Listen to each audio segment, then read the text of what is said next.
ചെറുപുഴ ജോസ്ഗിരിയിലെ ഉരുൾപൊട്ടൽ പ്രദേശങ്ങൾ പഞ്ചായത്ത് ഭരണസമിതി അംഗങ്ങൾ സന്ദർശിച്ചു. ചെറുപുഴ ഗ്രാമപഞ്ചായത്തിലെ ജോസ്ഗിരിയിൽ ഉരുൾപൊട്ടലുണ്ടായ പ്രദേശങ്ങൾ ഗ്രാമപഞ്ചായത്ത് president Lysamma Thomas Panickal, vice president Satheesan Karthikappally, Manuel Mappilaparambil എന്നിവരാണ് സന്ദർശിച്ചത്. പ്രദേശത്തെ നിലവിലെ സ്ഥിതിഗതികൾ നേരിട്ട് വിലയിരുത്തുകയും ദുരിതബാധിത പ്രദേശങ്ങൾ പരിശോധിക്കുകയും ചെയ്തു.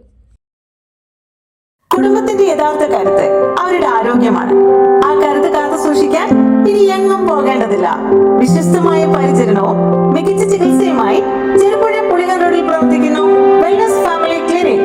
ജനറൽ മെഡിസിൻ ഡിപ്പാർട്ട്മെന്റിൽ ഡോക്ടർ അമൽ ജോസ്, കുട്ടികളുടെ വിഭാഗത്തിൽ doctor Divya Titus, doctor Shabila Sarna, നേത്രരോഗ വിഭാഗത്തിൽ doctor Deo Francis, general surgery വിഭാഗത്തിൽ doctor Bibin James, resident medical ഓഫീസറായി doctor Alan Mathew John, orthopaedic surgeon doctor Arjun, കൂടാതെ വിദഗ്ധ സൈക്കോളജിസ്റ്റ്, ഡയറ്റീഷ്യൻ സേവനങ്ങൾ